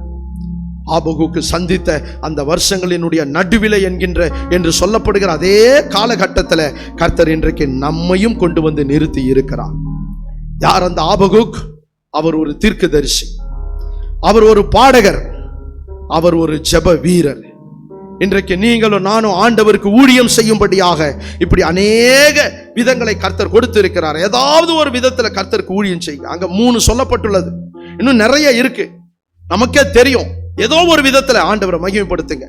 தீர்க்க தரிசன ஊழியம் செய்யுங்க, இல்ல பாடுகிற ஊழியம் பண்ணுங்க, இல்ல ஜெபிக்கிற ஊழியத்தை செய்யுங்க. ஊழியம் இல்லாம இல்ல, எல்லாருக்கும் ஏதோ ஒரு ஊழியத்தை கர்த்தர் கொடுத்திருக்கிறார். அந்த ஊழியத்தை ஆண்டவருக்கு என்று நாம் செய்திட வேண்டும். ஆபகுக்கு பார்த்தீங்களா, 3 விதமான ஊழியங்களை அவர் பெற்றுக்கொண்டு 3 விதத்திலையும் கர்த்தருக்கு ஊழியம் செய்திருக்கிறார். 2வது வசனத்துல ஆண்டவரை பற்றிய ஒரு நல்ல வெளிப்பாட்டை அவர் பெற்றிருக்கிறார். யார் இந்த கர்த்தர்? என்னுடைய கேள்விகளுக்கெல்லாம் அவர் பதில் கொடுக்கிறவராய் இருக்கிறார் இல்லைங்களா? ஆபகுக்கு புஸ்தகத்துல கேள்வி மேல் கேள்வி இல்லைங்களா? நிறைய கேள்விகள், ஆயிரக்கணக்கான கேள்விகள். இன்றைக்கு நமக்குள்ளேயும் அத்தனை கேள்விகள் இருக்கிறது. நான் சொல்றேன், நம்ம கிட்ட கொஸ்டின் பேப்பர் இருக்குங்க, ஆனா ஆண்டவர்கிட்ட ஆன்சர் பேப்பர் இருக்கிறது. நம்ம எல்லாரும் கொஸ்டின் பேப்பர் வச்சிருக்கிறோம். ஏன் ஆண்டவரே, எதுக்கு ஆண்டவரே, இன்னும் எப்போ ஆண்டவரே? நம்ம கையில இருக்கிறது வெறும் கொஸ்டின் பேப்பர் தான், ஆனா ஆண்டவர் கையில ஆன்சர் ஷீட் இருக்கிறது. நம்முடைய கேள்விகளுக்கெல்லாம் தக்க பதிலை கர்த்தர் வைத்திருக்கிறார். புரியுதா? He is the best answer for all your questions. நம்முடைய அனைத்து விதமான கேள்விகளுக்கும் அவர் சிறந்த பதிலாக இருக்கிறார். 3ஆம் அதிகாரத்தில் பதில் கொடுத்துட்டார். பார்த்தீங்களா? நான் யார் தெரியுமா? கிரியைகளை உயிர்ப்பிக்கிறவர். 2வது கிரியைகளை வெளிப்படுத்தி காட்டுகிறவர். 3வது நினைவு கூறுகிறவர். தேவன் ஆன்சர் கொடுத்துட்டார். பார்த்தீங்களா? ஆபகுக்கு கேட்ட அத்தனை கேள்விகளுக்கும் கர்த்தர் ஆன்சர் கொடுத்தார். இன்றைக்கு நம்முடைய கேள்விகளுக்கும் அவர் பதில் கொடுக்க வல்லவராய் இருக்கிறார். அல்லேலூயா, பிரைஸ் தி லார்ட். நம்ம எல்லாரும் ஆண்டவர் சமூகத்தில் நம்மை அர்ப்பணிப்போம், ஜெபிப்போம். எங்களை நேசிக்கிற மகா பரிசுத்தம் உள்ள எங்கள் நல்ல ஆண்டவரே, இந்த ஆசீர்வதிக்கப்பட்ட இந்த அற்புதமான நல்ல நாளுக்காக நாங்கள் நன்றியோடு கூட துதிக்கிறோம். இந்த 2025ஆம் வருஷத்துல இந்த 7வது மாதத்துல இந்த 20ஆம் தேதிக்காக உமக்கு ஸ்தோத்திரம் ஆண்டவரே. இன்றைக்கும் ஆண்டவருடைய சமூகத்தில் வந்து உம்மை ஆராதிக்கத்தக்கதாக கர்த்தர் நீர் எங்களுக்கு தந்த எல்லா சுகம், பலன், ஜீவன், ஆரோக்கியத்திற்காக உமக்கு நாங்கள் நன்றி செலுத்துகிறோம் ஐயா. இந்த நாளிலே தகப்பனே, நீர் கொண்டு வந்த ஜனங்களுக்காக உமக்கு ஸ்தோத்திரம். நீர் கொடுத்த வார்த்தைகளுக்காக உம்மை துதிக்கிறோம் அப்பா. உம்மை குறித்த ஒரு தவறான அபிப்பிராயம், தவறான கருத்து, தவறான புரிதல் அநேக நாட்களாக எங்களுக்குள்ள இருக்கிறது. அவை எல்லாவற்றையும் இன்றைக்கு ஆண்டவரை களைந்து போட்டு, நீர் யார், நீர் எத்தன்மை உடையவர், நீர் எப்படிப்பட்டவர் என்கின்ற ஒரு சரியான புரிதலை எங்களுக்கு தந்திருக்கிறபடினாலே உமக்கு ஸ்தோத்திரம் ஐயா. எங்கள் கேள்விகளுக்கெல்லாம் நீர் பதிலா இருக்கிறபடினாலே உம்மை துதிக்கிறோம் ஆண்டவரே. மெய்யாகவே எங்கள் வாழ்க்கையில தேவன் தம்முடைய கிரியைகளை உயிர்ப்பித்து தாங்கப்பா ஆண்டவரே. உம்முடைய கிரியைகளை நிரூபித்து தாங்க ஆண்டவரே. அப்பா தகப்பனே, நீர் எங்களை நினைவு கூறுங்க ராஜா. உம்முடைய சமூகத்தில் தொடர்ந்து எங்களை அர்ப்பணிக்கிறோம் ஐயா. இந்த புது வாரம் முழுக்க நீர் எங்களை வழிநடத்தி கொண்டு செல்லும்படியாய் நாங்கள் ஜெபிக்கிறோம் ஐயா. இந்த வாரத்தில் ஆண்டவரே தகப்பனே, எங்கள் தலைமை போதகரை அவர்களை கர்த்தர் சுகபத்திரமாக எங்கள் நடுவிலே கொண்டு வந்து சேர்க்கும்படியாய் நாங்கள் ஜெபிக்கிறோம் ஐயா. ஆண்டவரே, அந்த விமான பயணத்தில் கர்த்தருடைய கரம் கூட இருக்கட்டும் ஐயா. தகப்பனே, எல்லா ஆபத்துக்கும், எல்லா தகப்பனே ஆண்டவரே அப்பா தகப்பனே அபாயங்களுக்கும் கர்த்தர் விலக்கி காக்கும்படியா நாங்கள் ஜெபிக்கிறோம் ராஜா. தகப்பன், அவர் பயணம் பண்ணுகிற அத்தனை வாகனங்களையும் அத்தனை விமானங்களையும் தேவன் தாமே ஆசீர்வதிக்கும்படியாக உம்முடைய பாதுகாப்பின் கரம் ஆண்டவரே தகப்பன் அந்த வாகனங்களோடு கூட இருக்கும்படியாக நாங்கள் ஜெபிக்கிறோம் ஐயா. ஏற்ற நேரத்தில் சுகமாய் அவரையும் அவருடைய சகல உடைமைகளையும் அவரோடு கூட போயிருக்கிற மற்ற ஊழியர்கள் யாவரையும் கர்த்தர் கொண்டு வந்து சேர்ப்பீராக. தொடர்ந்து உம்முடைய சமூகத்தில் அர்ப்பணிக்கிறோம். ஆசீர்வதியும். கர்த்தர் பெரியவராய் இருந்து பெரிதான காரியங்களை செய்வீராக. சகல துதிகன மகிமை உமக்கு ஒருவருக்கே செலுத்துகிறோம். இயேசு கிறிஸ்துவின் வல்லமையுள்ள நாமத்தினாலே நாங்கள் ஜெபிக்கிறோம் எங்கள் ஜீவனுள்ள நல்ல பிதாவே, ஆமென். எல்லாரும் சேர்ந்து சொல்லுவோம். என் ஆத்துமாவே